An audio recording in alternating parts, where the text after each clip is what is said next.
You're listening to The RealWealth Show with Kathy Fettke, the real estate investor's resource. Hey, it's Kathy Fettke. And Rich Fettke, hey. And we're here to do another Real Wealth story. And we are really totally inspired by today's guests. Yeah, I mean, one of the beauties of running this organization and being involved with all our members and everything is how we get so inspired by their stories and their plans and their goals and their dreams, and that they take action. And so being around this network of people who make things happen is really cool. And this couple is definitely one of those type of people. Yeah. So let's go to the interview with Ryan and Mav. Well, Ryan and Mav, welcome to the Real Wealth Show. Thank you. Good to be here. We're so excited to hear your story because it is really what so many people are trying to achieve. And I think you'll inspire a lot of people through your story. So what attracted you to real estate and investing in particular? Yeah. So do you want to go first? Go ahead. So I think it goes back to early days. You know, my parents, at least, and his parents too, they came here as immigrants, and it's kind of that whole American dream, you know, find a job here, build a career, own a home. And I think we kind of followed in those footsteps in hopes that we would achieve a similar dream, of course, with even greater opportunity. And I think that's the benefit of being second generation here in the U.S. is you get to learn from the wins and the losses of your parents. And so for me, at least, my journey started pretty early. I've always been very career driven in my own career, and always had this goal of fresh out of college, owning my own property. And so I started pretty young. Out of college, I worked throughout college, did the old fashioned saving your own money. And then the 2008 housing crisis was really an opportunity for me. And so that's when I launched my adventures in real estate and bought a tiny little 1-bedroom condo in San Jose, California. Woo! Yes, nice. Good timing. And, good timing. And I reaped the benefits from that. And so kind of the rest is, and Ryan here is really kind of helped me with my ability to take more risks. And that's where our journey, I think, really launched. It was after that point. I think from there, when we, after that, we saw the housing crisis, we saw that the increase in the equity of the home, like, oh, we could actually sell this and kind of get a single family home, get our family started. So we did. We sold that. We got married, and then we bought a home, 3-2 single family home in San Jose. This is probably about 2014. Yeah, 2014. And then we started to realize, wow, the exponential growth from just owning a home. And then I think it was around 2018, we decided, what happens if we use the equity to reinvest further? Because I think during this time between 2014 and 2018, we actually got introduced to RealWealth. And then we purchased one home in the Cincinnati, Ohio area, and we started to see what cash flow is like, plus equity growth. We're like, oh, this is actually really profitable. And so we started to do number crunching. So I'm a big numbers Excel person. So I did all the scenarios. And so what we did is we actually sold our primary residence. When was this? 2019? I think 2018, we just missed the boat when it was at the the peak. But then we were like, okay, there's still opportunity there. And going back to what I was saying earlier with the risk taking, I had envisioned that San Jose home being our forever home. And then something clicked. I think we just left the emotions aside. And once we sold that home, it was kind of this weird freeing experience where we're like, whoa, we have all this cash flow that we could use, or this investment opportunity that we can use in capital. And it kind of just became this game in a way. I think part of it was we started to realize the value of cash flow, plus also what we wanted to do as a long-term goal. And then we kind of just took a basic step back, like, whoa, if we actually just continued down this path, we could actually retire at a much younger age than 65. Is that the long-term goal that you're talking about? Yeah, financial freedom. So our Yeah. financial freedom goal, and we're like, wait a second, if we just did this one move, it could actually open the doors to this other avenue. And so right now, our financial goals and financial freedom goal is, to be actually financially free in probably about 3 to 4 years. So Yeah. Wow. Yeah, so we're on track to hit that potentially, and I think it comes with its like risks and your learnings. Like obviously, when we bought the first home in Ohio, we thought the right thing to do once we sold our home was pay it off completely right away. And I was like, oh dang, why did we do that? And now we're like, okay, well, how do we use some of that money? So it's just a lot of learnings that we're taking on, and I think even though we will have that financial freedom, like with growing up with immigrant parents, you're kind of taught this whole way of you work until you're 65 and then you retire. And maybe that's a US thing too. It is too, yeah, for sure. It's just, it's the way it was. How we're ingrained. Why do you have to do that? I'd like to be like Rich and Kathy and go surfing on the beach when I want to go surfing. Maybe I'll learn to go surfing first. But like, why does it have to be that way? And I think people don't ask that question enough. They're just used to the conventional way of living. And Totally. I think we're obviously learning and we're still newbies, but just in the last 5 years alone, it's been pretty crazy on how much we've learned and saw the opportunity in just even investing in that Ohio market. And you talk about, Kathy, you've talked about like the equity play there and like the cash flow play, like equity versus cash flow. And in Ohio, we're seeing both, which is really cool. I know. Isn't that amazing? So, yeah. Did you invest for both, or was it more investing for the cash flow? So the original plan was cash flow. So okay. For us, it was, we have a lot of other equity plays. So we have a property in Florida through RealWealth as well.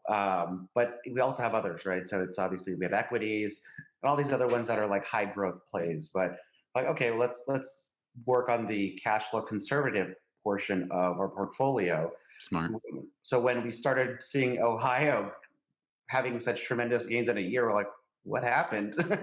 When did this happen? I'll take it. Yeah, it was a good accidental stumble upon. So, Yeah. but it was nice to see that. And I think it's really exciting because most people at our age don't really think of doing stuff like this. Like, again, for us, it was all about what we learned a lot growing up was save your money. And I think, yes, that is the foundational thing that you need to learn is how to save your money. But then saving money, as we're seeing now, is kind of, you said it this morning to me, like it's kind of also you lose money because of inflation. If you're just having it sit there, you're going to be ultimately losing the money. And so like, how could we continuously learn and invest so that it's making money for us rather than just sitting there in the bank, the old fashioned way of, what is it, like 0.001% increase. Like we don't, right. Yeah. we don't want that. And so it's a lot of learning and we're still going through it, but it's really exciting to have the opportunity and to be in the space. And with RealWealth Network, you guys just make it so easy, like the teams that you choose, especially in Ohio. We're so spoiled with Missy and her team. Gosh, that's like so spoiled with their team because they're just so great at it. And we're continuously learning, how do we keep on top of it? It's really becoming its own business in a way, to be honest, which is why in a couple years, like one of us will have to just solely look at it because it's hard to do it along with our regular tech jobs that we do every day. Yeah. You work a lot of hours in your tech jobs? Oh yeah. I think we were talking with Ben, right? Oh, you were talking with Ben. Yeah. It's standard Silicon Valley tech hours plus having a 2-year-old plus having investments. Oh my! It's one of those where there's not enough hours in the day to do everything. So yeah. So we just like the opportunity for the freedom. Also the opportunity to potentially teach others who are like us, younger in career, didn't necessarily come from a ton of money, but grew it ourselves through, a lot of people think that you need a lot of money to invest in properties. But if you're working in California, especially in these high paying jobs, there is a way. And I think with the Real Wealth Network, we've definitely learned that. Yeah, there's a couple of things that really stand out. Number one, you both are aligned in your goals, and that is huge. That's huge. So whose idea was that, or was it just a natural thing for you? Like, okay. I guess from a value standpoint, so we've been together since college, probably 16 years now. So it's we've been together for a while, and so one of the things is obviously like our values always aligned one way or another. And at the bottom line, it's Nice. it's almost a give and take. But I think from an investment standpoint or an investor standpoint, I think both of us are in agreement that we have a threshold of risk taking that we're willing to accept. But at the same time, we also understand what stagnation looks like, right? So if you look at we have concepts and theories of what an investor is, and we live by these concepts and theories, such as, for us, we recently understood that the value of time, or time as a whole, is an asset that most investors don't actually take advantage of. Amen. And being at a young age and understanding that as a concept, you have to take advantage of that, because money without time is a zero-sum game also, right? So Awesome.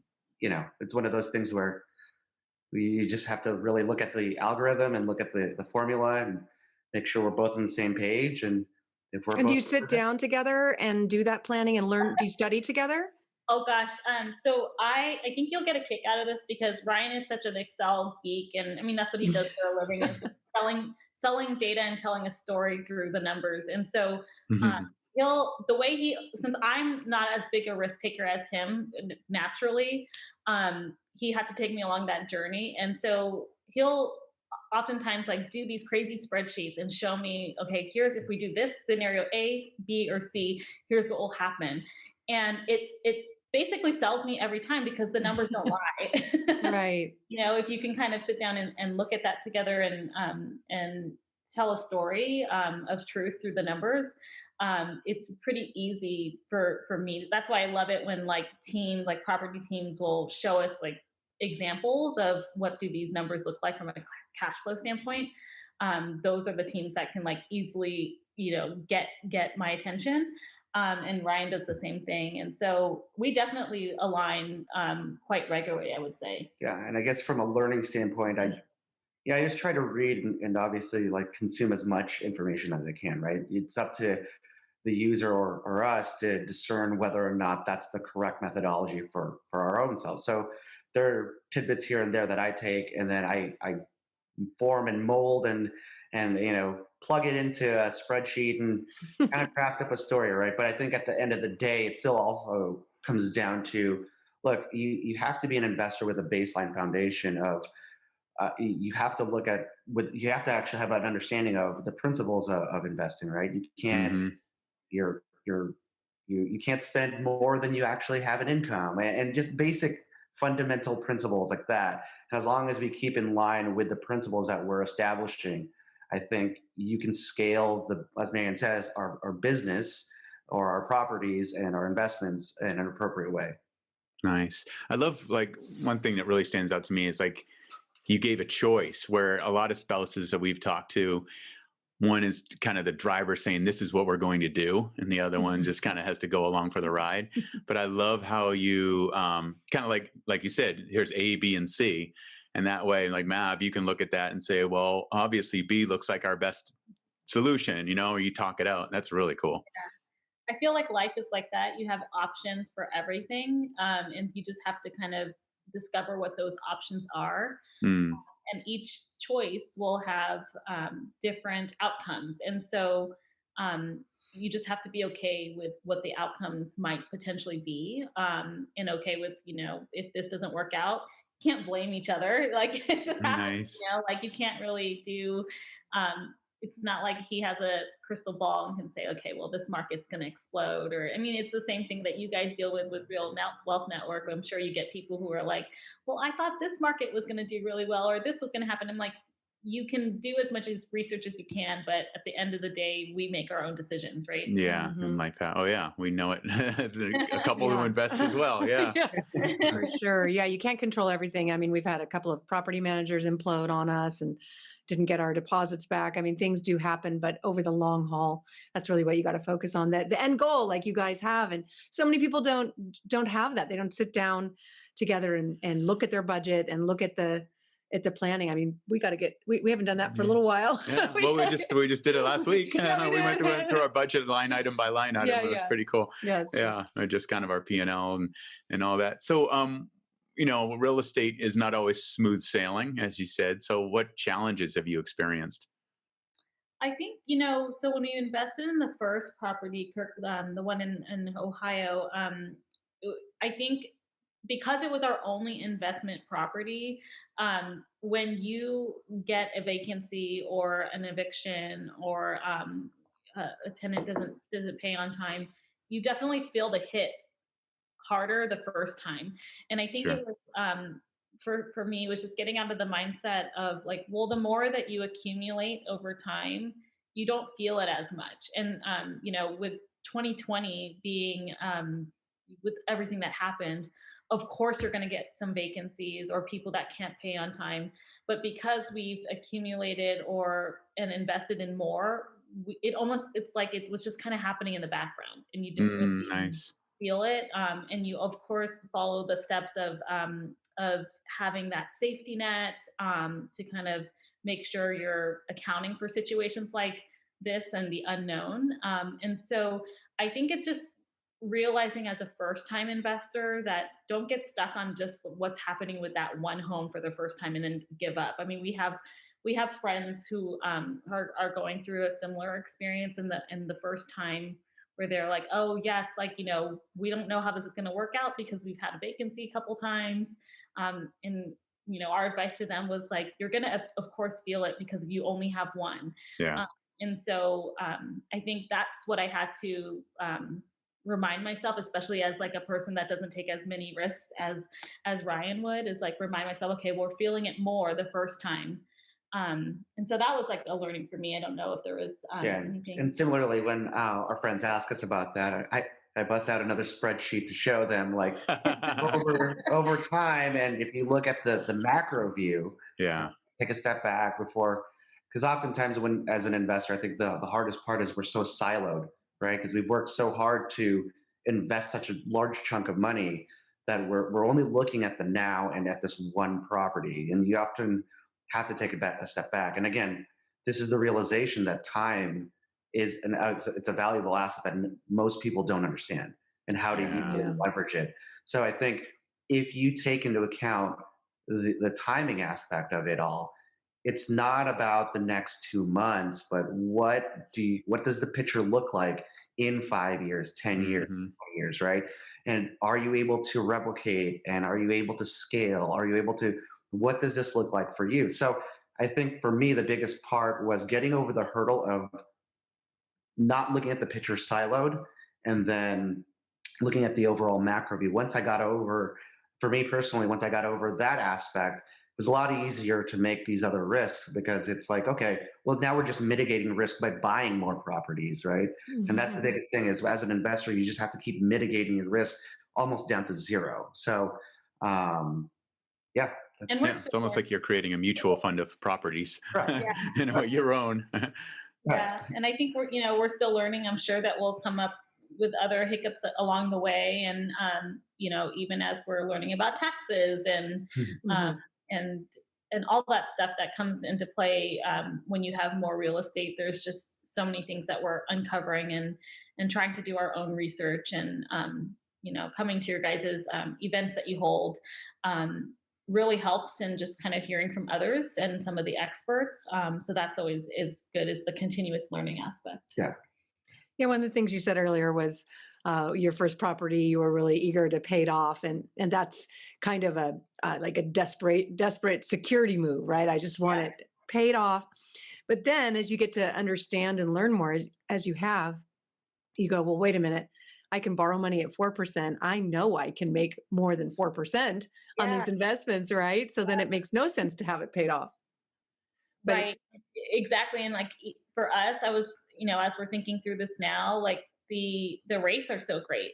And so like even thinking through like refinancing or, with the rates being so low and looking out just a few years, what inflation looks like, it's almost like this is the golden opportunity to look at, especially during a time like, when they always say, oh, it's always hard to find the opportunity when it's like the most uncertain, but it's like this is the rates being this low, and it's already been shown through studies that inflation is going to creep up. And it's only a matter of time that the Fed will increase. And so all these play back into a decision of like, how do I mitigate my risk? It's actually more risky not to do anything now than to do something. Right. So Yeah. you That's just right. almost have to look at try to see all the cards on the table before making a decision.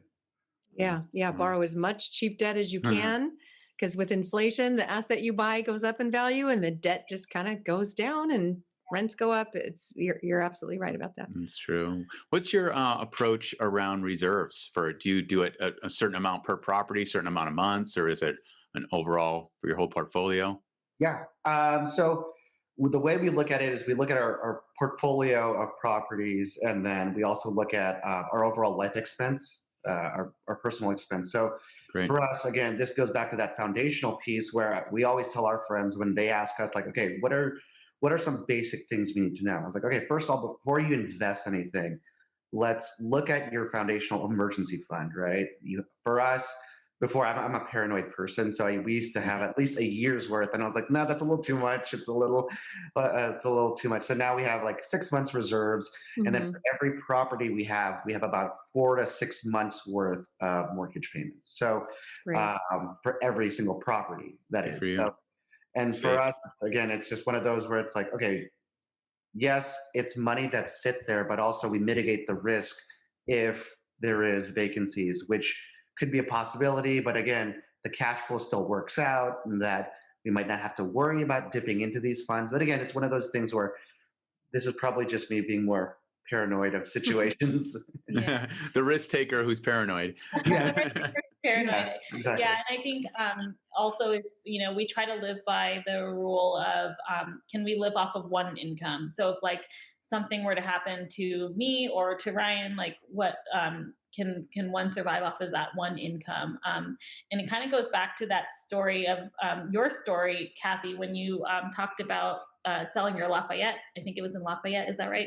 Your Lafayette home, and all the things that you had to do during that period. We kind of try to live by a similar model because you just never know what tomorrow may bring, right? Yeah. So here's the big and maybe final question. Now that you're learning, the tax benefits and that you can offset your income with all the write-offs you have, who will quit their job first? This is a daily question that we have. Yeah, I think Daily. we have this post-it on the fridge. I'm pointing at the fridge, and it says the number of months. So right now, I'm on the line to quit first. But I am having. I would have to say I am having a hard time. Each day is different. Like some days I'm like, am I ready to let go of this part? But I have to think of it in a different way. Like perhaps it's, again, thinking through, well, what are the possibilities? Like I'm not letting it go, but there just might be something else. And for us, kind of going back to what one of our goals is to give back to the community and to teach people, similar to what your guys' goals are, to teach people in these underserved communities Awesome. the opportunity, because I think that's what's missing in education is people don't learn about this stuff. They don't learn about saving. They don't learn about investing. They don't learn about finances.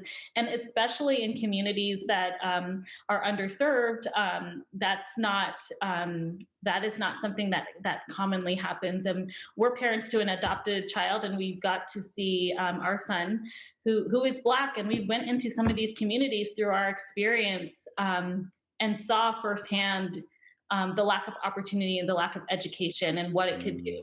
And so for us in the long game, that is the ultimate goal.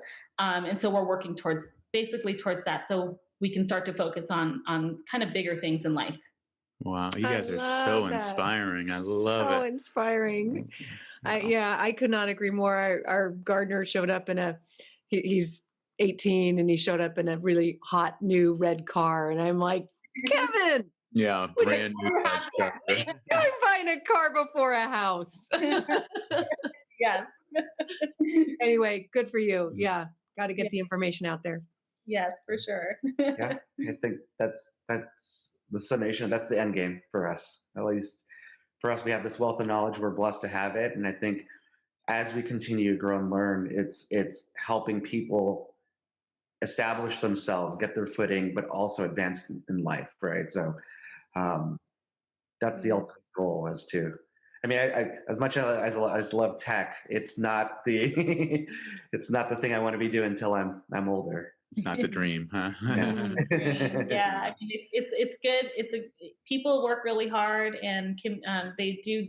Tech has done a lot of great things for the world, but there are other sectors that need a lot of help too. And we saw that in 2020. We'll continue to see that as the divide happens between the rich and the poor. That's going to become even greater with inflation, and so.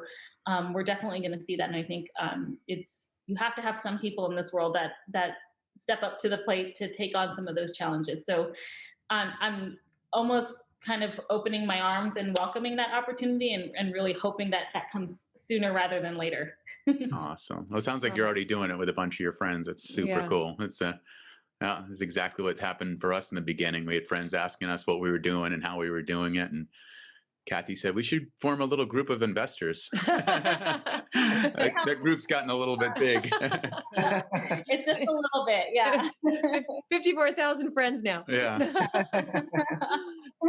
Okay, so one final tip to our listeners, maybe somebody who hasn't quite pulled the trigger yet and bought their first property. Final tip? Go ahead. No, you go first. I think final tip would be read a lot.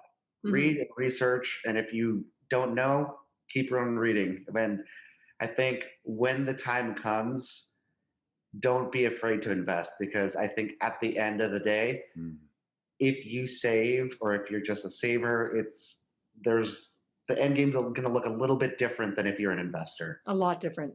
Yeah. A lot different. I told MaryAnne that the way I look at it is an algorithm, or a formula of time times money equals freedom. And so even if you don't invest and you just keep saving, it's like multiplying against zero. It's still zero, right? So your end game is still zero. And so I would highly consider thinking about the fact that, yes, do your research, but then take the jump. Take action. Take action. And Matt? Yeah, I think the term work smarter, not harder. It has some truth, but investing is also working pretty hard. I mean, I don't think that people think, oh, you have money and you can just put it into a property and you don't have to think about it. I'm like, no, there's still a lot of things you have to think about. There's still a lot of tabs that you have to check the boxes and make sure that things are going. And so it's still a business in itself. And you have to kind of be the CEO of your own business and manage that. And so while you can work smarter, there's still some hard work that comes along with it. And eventually it'll get easier, but you got to put in the time now. And so that's what we're trying to do right now, so that we could lead towards, that financial freedom and opportunity to help other communities. And so, I think there's still work harder piece in the work smart. So that's, I think, the biggest tip for me. I love that, because you said something about early, Ryan, you were saying about, there's different types of assets, and it goes beyond just money. It's also time, but it's also like your kid. So it's like, we have to invest in our assets, which means nurture those assets and take care of them. So that makes a lot of sense. That's great. All right, you two. Well, it has been such a pleasure to have you here. Such an inspiration. Yeah, thank you. I can't wait to have you back to hear maybe a year from now where you're at in the plan, or 3 years when you're doing whatever it is you're planning on doing. Thank you for the opportunity. We really admire everything that you guys are doing. We love hearing the stories from other people. and taking advantage, obviously, of your team and consulting with them on a regular basis. So we appreciate you guys really opening up the doors and kind of expanding our minds to think through the possibilities. Thank you for that. Awesome. Thank you so much. Welcome. Thank Really you. appreciate it. And thank you for joining us here on the Real Wealth Show. We have more Real Wealth stories coming. And if you want to hear any of our past shows, you can go to realwealthshow.com. See ya. See you next time. Bye-bye.